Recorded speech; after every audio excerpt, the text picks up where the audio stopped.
Hello friends, in today's video we will talk about Alexander the Great and his invasion. He was born in 356 BC and by birth he was the Prince of Macedonia. You can see in the map that Macedonia is in Greece and there were many small states inside Greece. Among them, Macedonia was also a small state. When Alexander became king of Macedonia in 336 BC, it took him only 2 years to unify the whole of Greece. He conquered the whole of Greece till 334 BC. But the big challenge before him was the Persian Empire. The ruler of the Persian Empire was Darius III. Alexander defeated Darius III in the Battle of Arbela in 330 BC and thus ending the entire Persian Empire.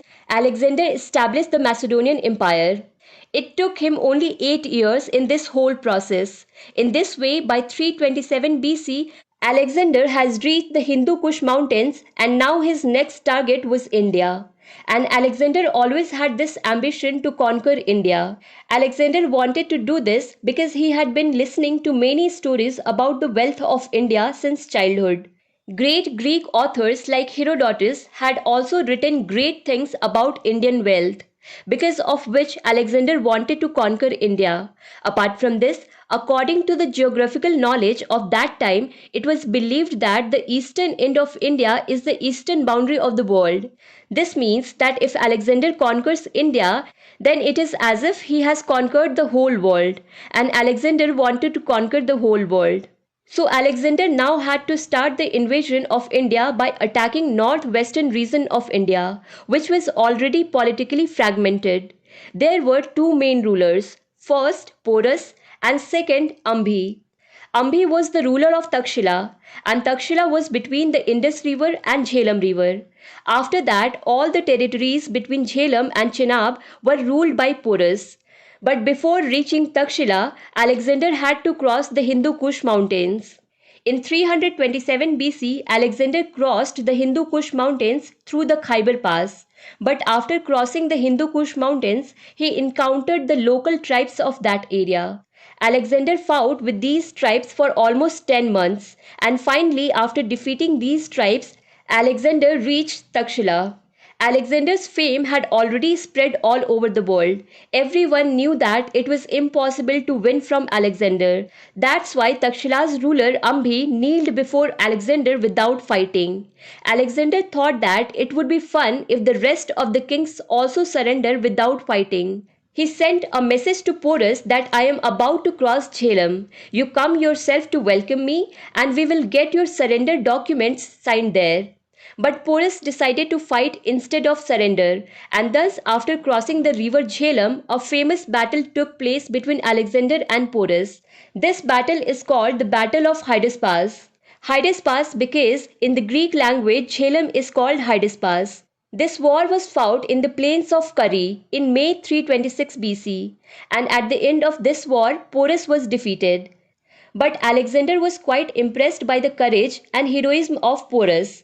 That's why Alexander treated Porus generously and also returned his kingdom. In this way, Porus now continued to work in the form of a governor for Alexander. After defeating Porus, now Alexander moved forward. Here all the area between Chenab and Vyas river had many local tribes in it. In fact, there is Rabi river between Chenab and Vyas. But we have not shown it here because there are only local tribes in this whole area. Alexander had to face all these local tribes. And ultimately, after suppressing all these local tribes, now Alexander had reached Vyas. Magad used to rule in the areas ahead of Vyas river. By crossing the Vyas river, Alexander was now preparing to fight Magad.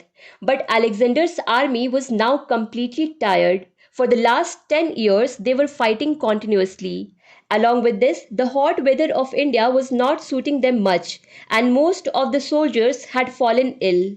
And because they had not gone to their home for 10 years, that's why instead of fighting more, they wanted to go back to their home. And at the same time, the news had also reached here that Dhananand's army is much bigger than their army. Dhananand's army had lakhs of horsemen, thousands of elephants, and such an army with which they will not be able to win. So, due to all these factors, Alexander's army revolted and refused to move forward.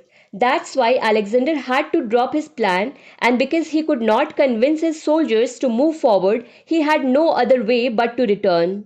But before going back, all the territories he had acquired, for example between Indus and Jhelum river, he appointed Ambhi as his governor.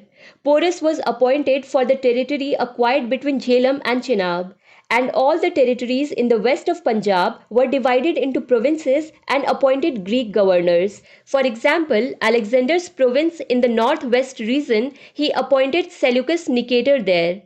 So we saw that Alexander started the invasion in India by crossing the Khyber Pass in 327 BC. After only 1.5 years, that is in 326 BC October, he had to retreat.